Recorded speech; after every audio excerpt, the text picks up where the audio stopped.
Hey everyone, this is Alex for Well-Tuned Musician.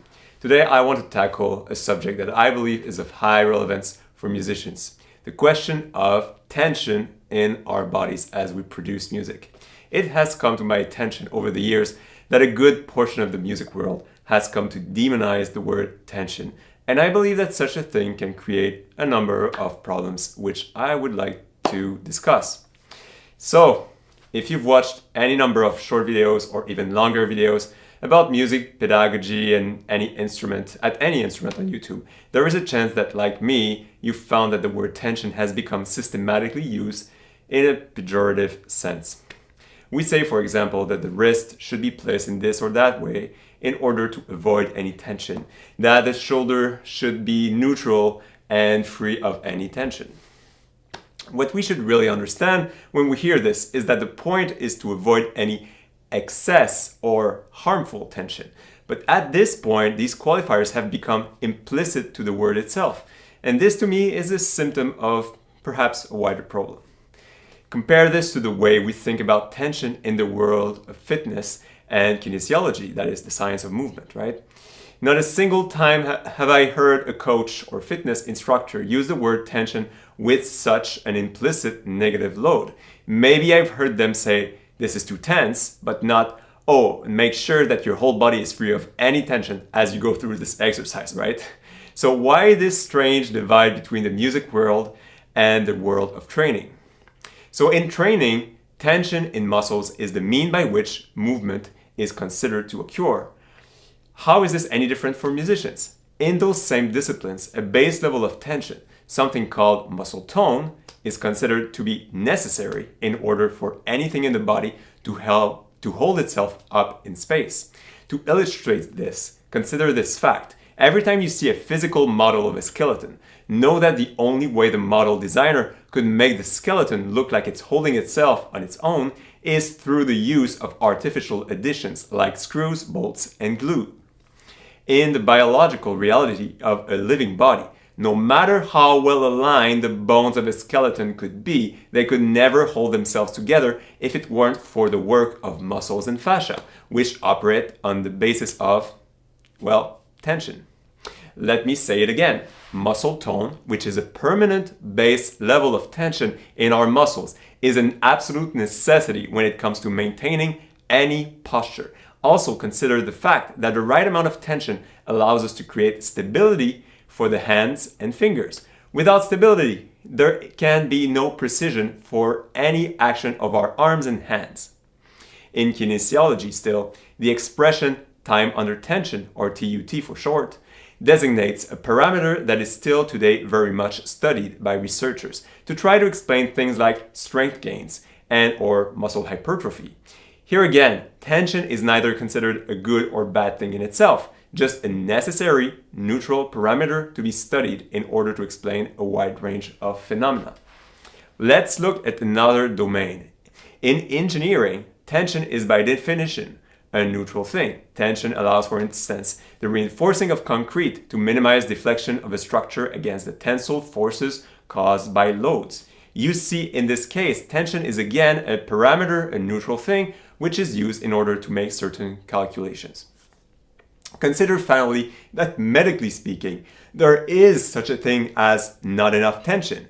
This medical sign is called flaccidity, and trust me, it is not something to be desired. There has to be a base level tension for any of our muscles so we can function in the world. Demonizing the word tension and willingly or not creating this zero tension philosophy has very real consequences in the minds of many musicians, I believe. In reaction to this conception, some of them, for instance, may collapse their posture, thinking that this is the kind of attitude that will best minimize any tension in their body. In reality, all this is doing for them is displacing an excess amount of tension from one set of muscles to another set of muscles, namely the muscles in their lower back and neck, among other places in that case. Some will develop weakness in their hands, arms, and shoulders in an attempt to apply this zero tension philosophy, potentially creating hypermobility or instability in their joints and leading to, for example, tendon irritation or inflammation as they practice. Violin pedagogue Grigory Kalinovsky openly deplores the fact that many of his students can't even lift their arms above a 90-degree angle. In his opinion, muscle weakness leads to many problems for them. I agree with him in that sense and believe that the ostracization of tension in music, in the music culture, may have something to do with that. Along similar lines, musicians who follow the zero tension rule might avoid resistance training altogether, including some hand and forearm exercises that could otherwise be beneficial to them if done properly and with the right dosing. I can't help but recall an encounter I had with a pianist colleague of mine after a piano competition about 15 years ago. I wanted to share an exercise I had gotten from a renowned pianist with him, something that had helped me a great deal. As I was demonstrating the exercise, he quickly interrupted me and said, "Oh, but this involves creating tension in the hand. That couldn't possibly be good." And so the conversation was unfortunately cut short, as I couldn't find a way around his allergic reaction to the mere idea of tension. Now, on a more basic, intuitive level, if you just take a look at a virtuoso musician executing an impressive and energetic piece of music, does it really look to you like their body is devoid of any form of tension as they are playing? On a gut feeling level, at least for me, that doesn't make much sense. Their muscles might be doing just the right amount of work, but still, there is still something going on there akin to tension. So please, by all means, in the future, consider always adding a qualifier to the word tension so as to make sure people won't understand it in a way meaning that any tension is bad. You have many options to do so. A tension could be qualified as undesirable, unnecessary, harmful, excessive, superfluous, or misdirected. You could also say that a tension most likely originates from stress or fear, implying it might be excessive or maladaptive, but in a contextualized way.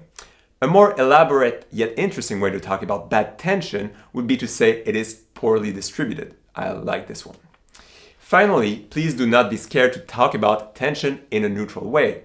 Take the example of Moshe Feldenkrais, whom in his book Awareness Through Movement writes, "In this lesson, you will learn the effect of movements of the head on muscular tension."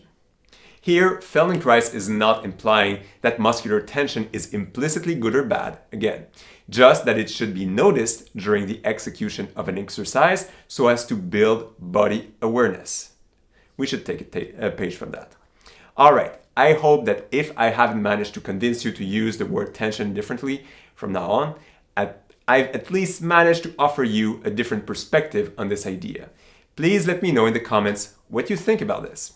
Do you believe tension has effectively become demonized in the music world? If so, why do you think this has become the case?